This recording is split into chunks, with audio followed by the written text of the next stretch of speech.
Assalamualaikum warahmatullahi wabarakatuh. Hai, perkenalkan nama saya Ririn Afrila, NIM 120300015 dari TPB 20 Prodi Teknik Kelautan.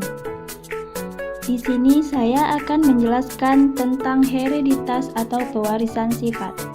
Hereditas adalah pewarisan ciri fenotip dari induk kepada keturunannya, baik melalui reproduksi seksual maupun reproduksi aseksual, sehingga keturunan berupa sel maupun organisme tersebut memperoleh informasi genetik dari induknya.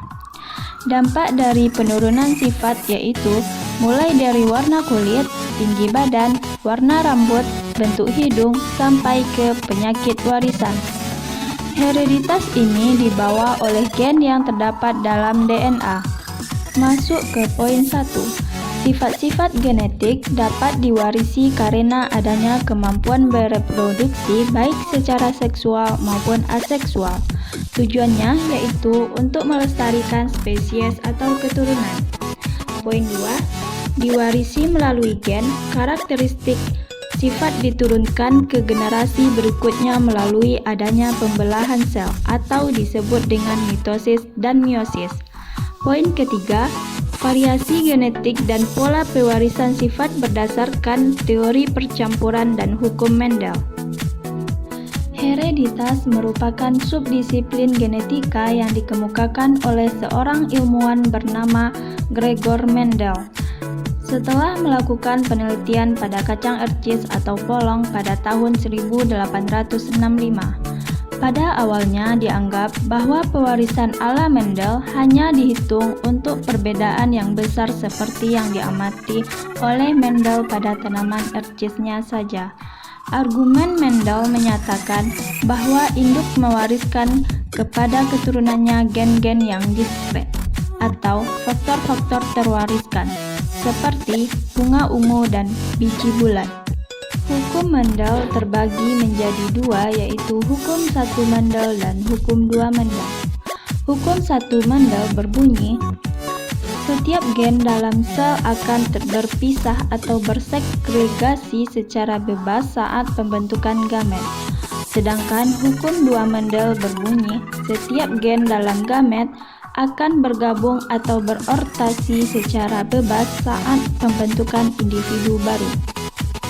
Pada manusia, kita dapat menggunakan hukum Mendel untuk memprediksi probabilitas fenotip spesifik. Selanjutnya, pewarisan sifat dipengaruhi oleh persilangan. Persilangan monohibrid yaitu persilangan individu dengan satu sifat beda, contohnya persilangan mawar putih dengan mawar merah.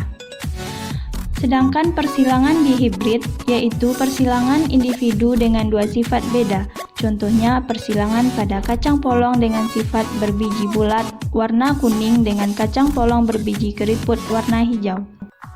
Di sini dapat dilihat pedigree atau peta silsilah keluarga saya.